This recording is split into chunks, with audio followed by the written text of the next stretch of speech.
Okay, situation. A 9-meter retaining wall is laterally supported at the top and fixed at the base. The wall resists active earth pressure increasing from 0 at the top to 52 kilonewton per meter at the base, per meter length, along the longitudinal axis. So let's draw first yung sinasabi niya na retaining wall. So say for example, ito yon.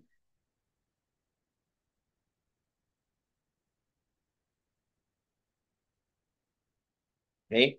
So according to the problem, meron daw soil pressure that is 0 at the top and increasing linearly to 52 kilonewton. So ito yung itsura ngayon ng loading ng soil pressure. Ayan. Okay, and this is 52 kilonewton per meter. Okay? And then we have a length of or a height of 9 meters. Okay? Um, so for the first question, determine the design moment. And by the way, sabi dito, meron pa pala sa sinabi, no? It is laterally supported at the top. So meron ditong lateral support. Ayan. Okay? And then, fix at the base. So assume natin to na fixed support. Ayan. Okay? So essentially, ano siya, prop cantilever beam, no? So, ang tanong, what is the design moment at the base? And then may pinapa-apply na fixed end moments, no? WL squared over 30. But of course, gagamitin natin to if we are going to use itong mga to. Gagamitin natin if we are going to use slope deflection method. 'Di ba? Pero unahan ko na kayo dito, mas madali kung magsusuperposition method lang tayo.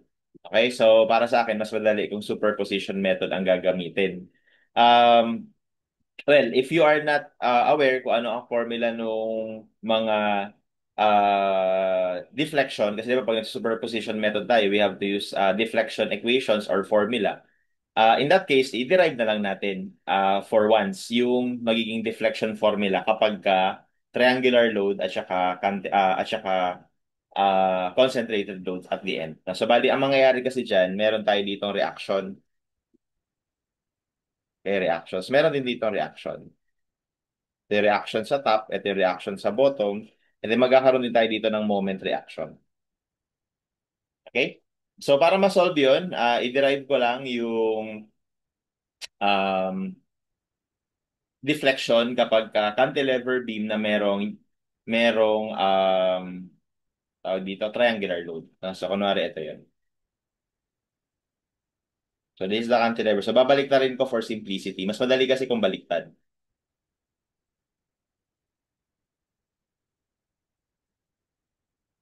Ayan. Okay, so I want to know ano ba yung magiging deflection dito. Ayan. So, ano yung deflection na yan?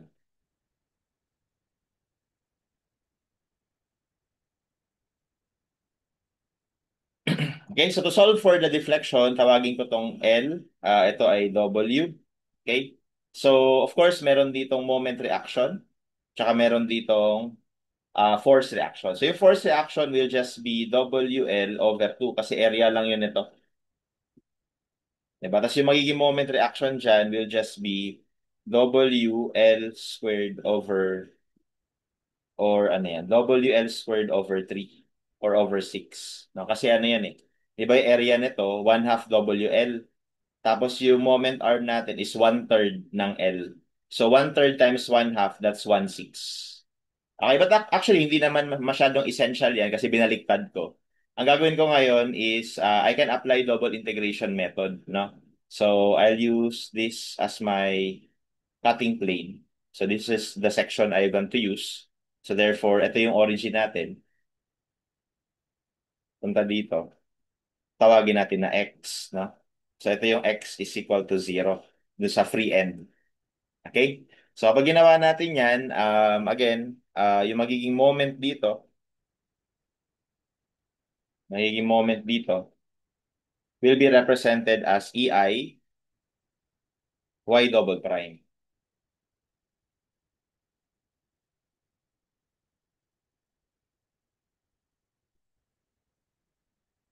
Okay? So, again, kapag ka double integration method, ang convention natin,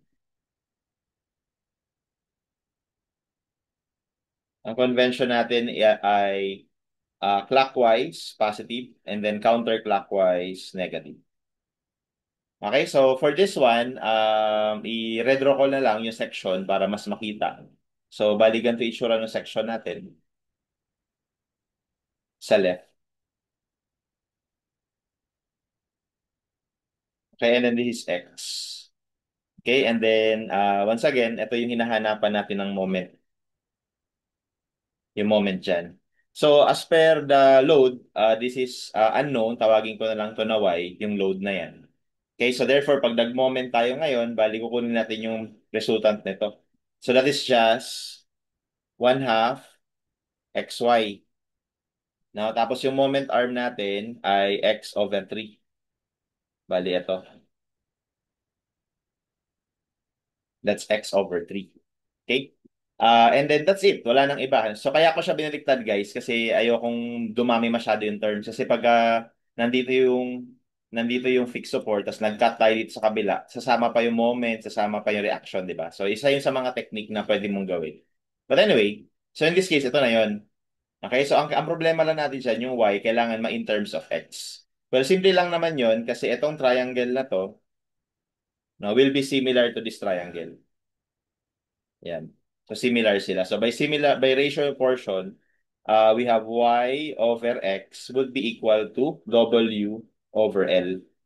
Okay, so lumalabas ngayon na yung y natin ay w over L times x. So therefore, yung EI y double prime natin can be written as 1 over 2 x times w over L x times x over 3. Or basically, magiging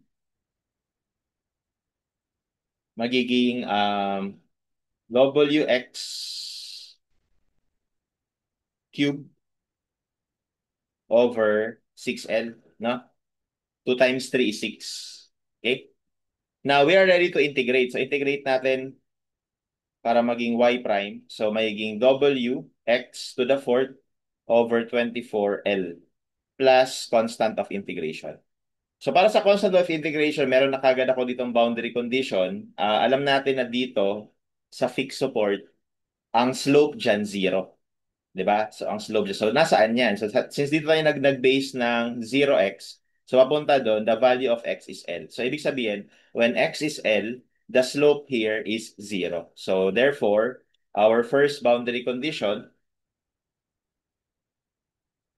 would be at x is equal to L, y prime is 0. So if you would substitute, magiging 0 is equal to W L to the fourth over 24L plus C1. And this gives us C1. This gives us C1 equal to negative WL. So magiging cube na lang to. WL cube over 24. So yun yung C1 natin. So ito ngayon yung magiging slope equation natin. So EI y prime ay equal sa WX to the fourth over 24L minus WL cube over 24. Next, let's integrate once again. Pag in-integrate na naman natin, that we will have WX to the fifth over 5 times 24 is 120L minus WL cube over 24x plus constant of integration. Okay, and once again, kailangan natin ng another boundary condition number 2. So, alam din natin na doon sa fixed end, dito, wala tayo dyang deflection. No? So, ibig sabihin, at x is equal to L, the value of y is 0.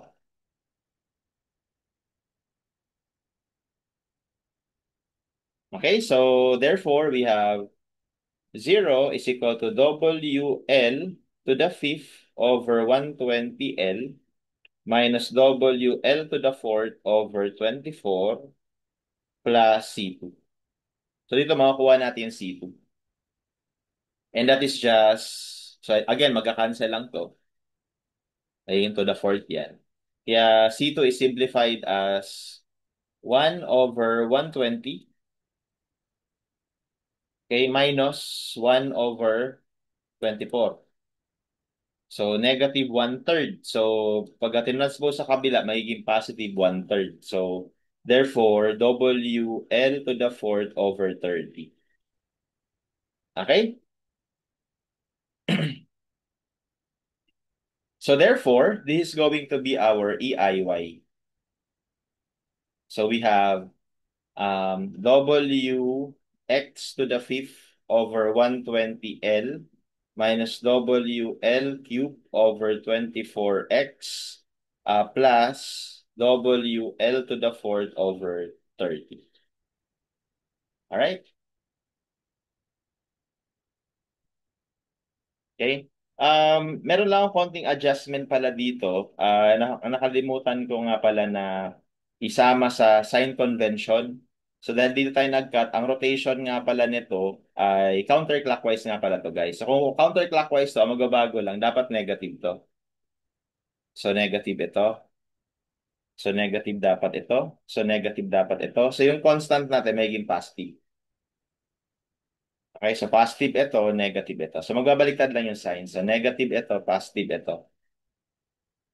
So, ibig sabihin yung C2 natin dapat negative. So, negative to, positive to. So, ito dapat negative. Okay? Ayan. So, that will be our deflection equation. And because we are trying to find the deflection at the free end, which is located at x is equal to 0, so therefore, the deflection there can be calculated by setting x is equal to 0. No? So, at the free end, where x is equal to 0, no, the deflection would be EIY is equal to negative W0 to the fifth over 120 times L plus WL cubed times 0 over 24 minus WL to the fourth over 30. So basically, 0 lang to. 0 lang to. So therefore, our deflection formula is going to be negative WL to the fourth over 30. Or that is y is equal to negative W L to the fourth over 30 EI. So ito naman yung formula natin ng deflection kapag triangular ang load sa cantilever. Okay? So yan yun, no? So yun yung deflection dito. So ngayon, ano naman ang deflection kapag concentrated load? Kasi di ba, i-breakdown lang naman natin sa triangular tapos meron ka doong concentrated. So ito, I believe na derived na to before, no? Pero pakita lang natin ulit.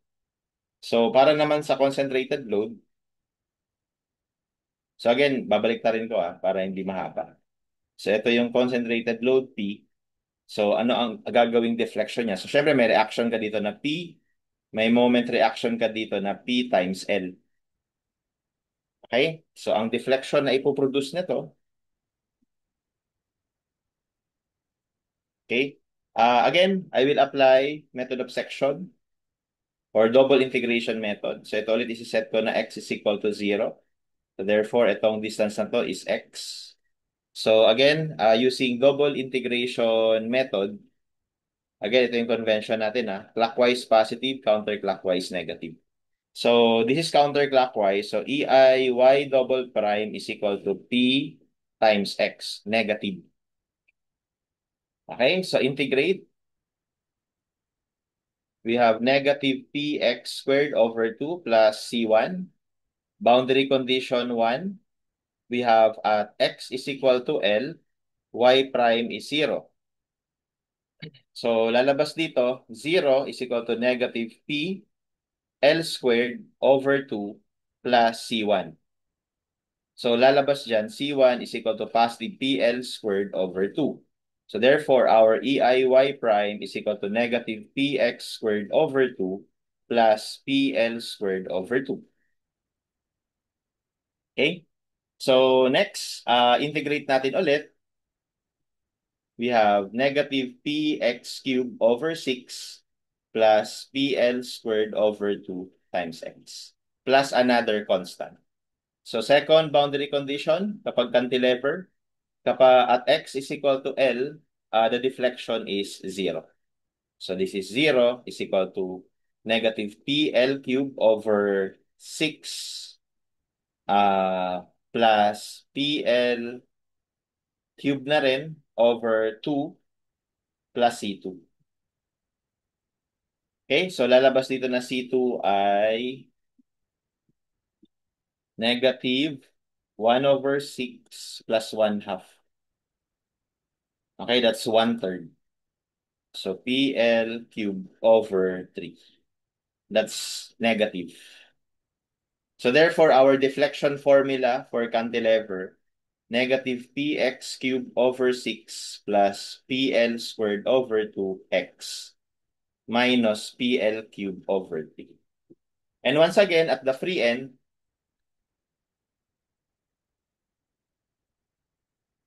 that is at x is equal to L, sorry, at x is equal to 0 pala sa free end. So lalabas, EIY is equal to negative p times 0 cube over 6 plus pl squared times 0 over 2 minus PL cube over 3. So once again, 0 lang to. Okay, so therefore, our deflection formula is negative PL cube over 3 or y is equal to negative PL cube over 3 EI. So hopefully familiar tayo dito, no? So kasi kung mag-board exam ka or taking Corel, of course, ano to, dapat memorize na to para pag magsasagot ka ng problem, meron ka na kagad na sagot, hindi ka na magde-derive-derive. And besides, common naman kasi ito na loading condition. Okay, anyway, since we already know yung mga deflection formula, we can now apply superposition method to solve, no? So, superposition method tayo, parang ihiga lang natin to, guys. Ihiga na lang natin to. Okay, ito, ihiga natin. Gawin natin horizontal. So, may ganito siya. Okay, so we have,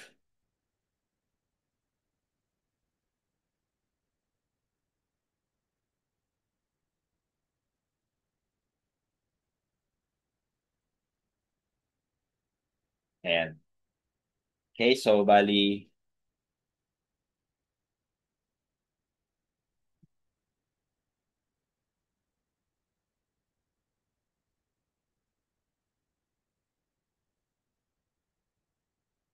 ito,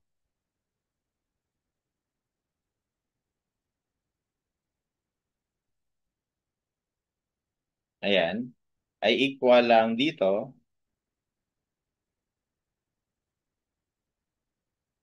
plus, ito, may reaction ka dito.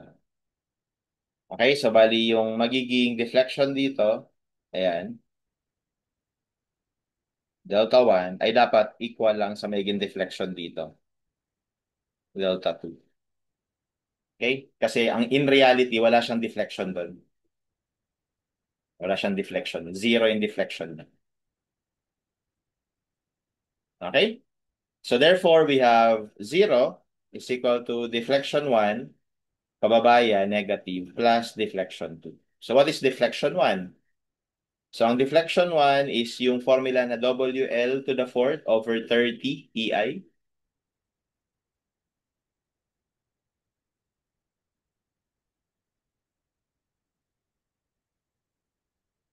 Okay?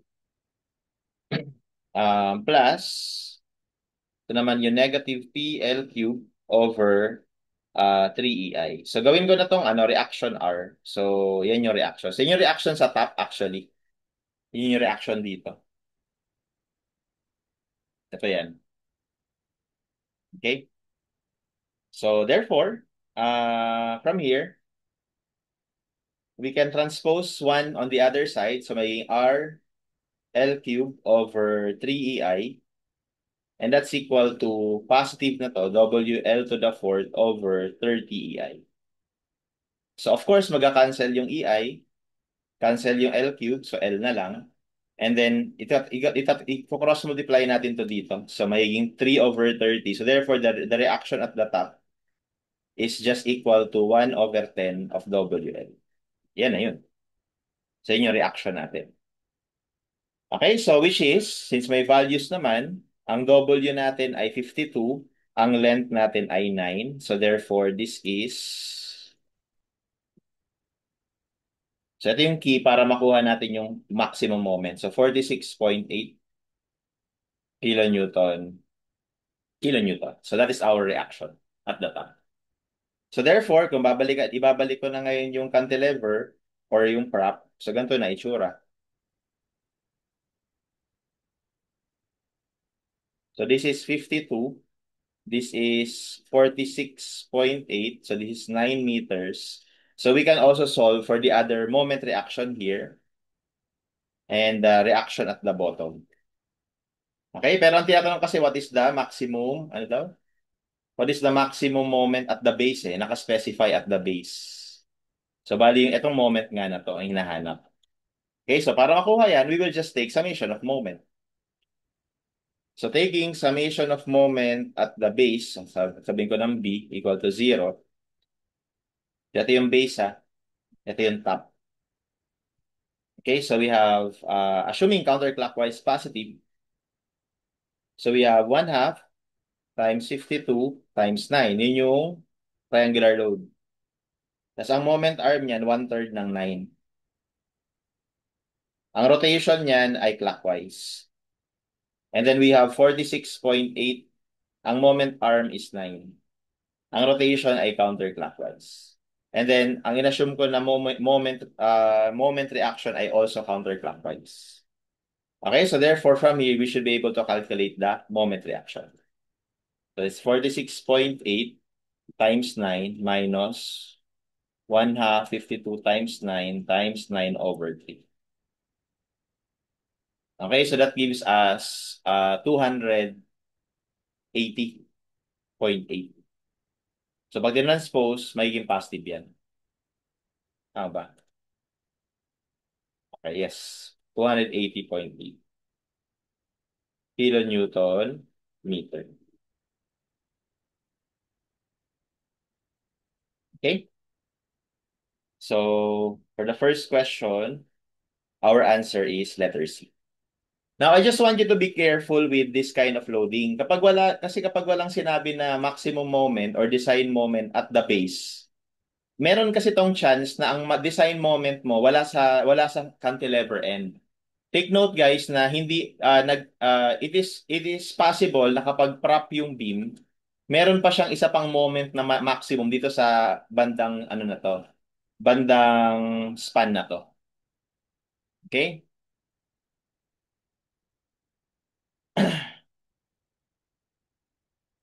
So, therefore,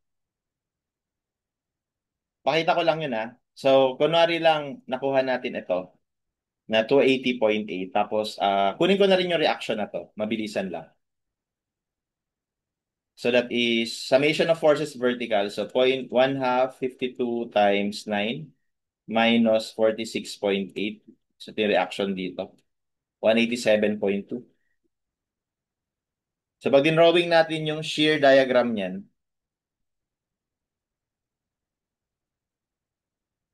ayan, so aangat ka ng 187.2. Tapos bababa ka doon. Actually, yung curvature mo pag ganito. Pag ganyan. Tapos dito 46.8, di ba? Yun yung shear diagram natin. So mapapansin nyo sa shear diagram, meron tayo ditong point of zero shear. At dahil doon, meron ka diyang ina-expect na maximum moment. Okay, so para makuha natin yung point of zero shear, pwede tayo dito mag-proportion ng ano siya, square property of parabola. Or pwede na lang din tayo mag-method of section. So mag-method of section na lang ako. Cut natin yan, tapos hanapin natin yung point of zero shear. Tapos I will isolate yung right side. So ito yan.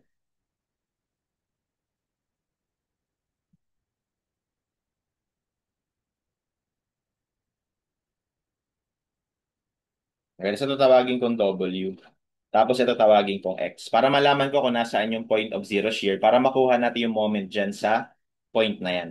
So, to solve for the location, so kailangan mo lang mag-summation of forces vertical, pero yung W na yan, kailangan nating i-proportion. So, ito yung W na yun, balik.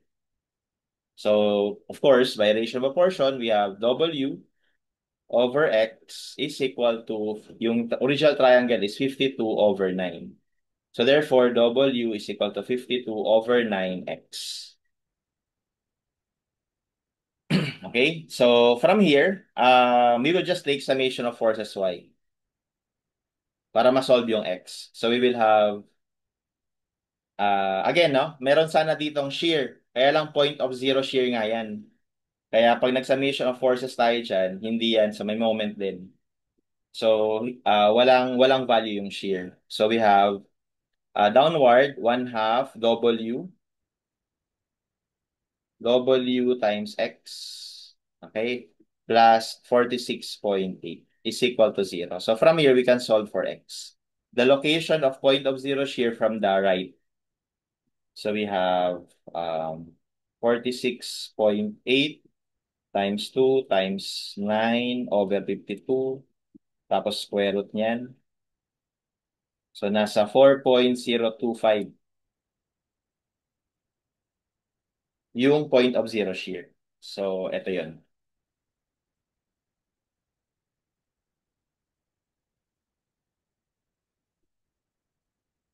Okay, so para makuha natin yung moment dyan, again, pwede kang mag-area method or pwedeng dito ka na lang sa method of section. So dito na ako sa method of section, mas madali. Una, kung makukuha ko na itong W na to. So times, so store ko lang to sa X.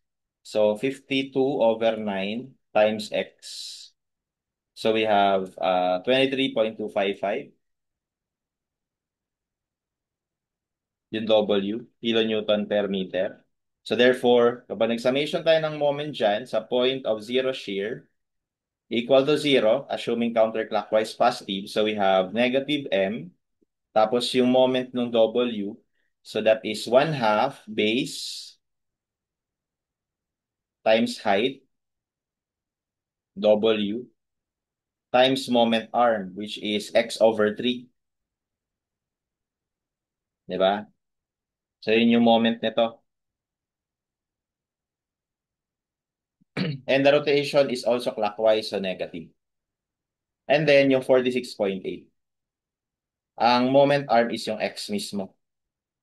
Ang rotation ay counterclockwise. And from here, you can solve for N. Yan naman yung moment do sa point of zero shear. So we have negative 1 half ng X. Nga pala. Ito, lagay natin sa A. So we have negative 1 half ng X times A times yung X over 3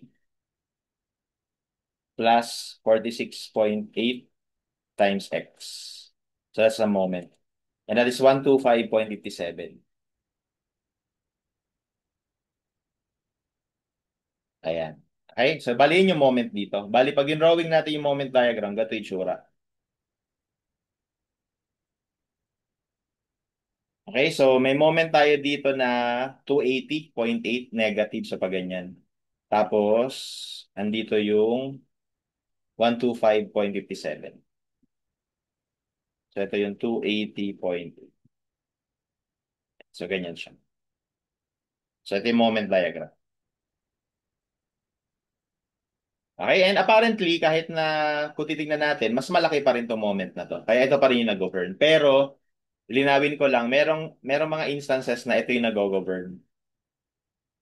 Okay, so kaya we have to be careful. Pero dito, like I said, ano naman sinabi niya naman na at the base yung isolve mo. At the base. Kaya kahit pa mas malaki yung moment dito banda, ito pa rin yung isasagot natin. Okay? So that's number 1. Now, for number 2 and number 3, it's going to be easier from here. For number 2, ang tanong lang, what is the lateral support at the top? Sorry. The lateral support at the top of the wall was removed, tinanggal. Determine the design moment. So, pinapahanap na lang yung design moment. So, basically, kapag ganyan, di ito na yun.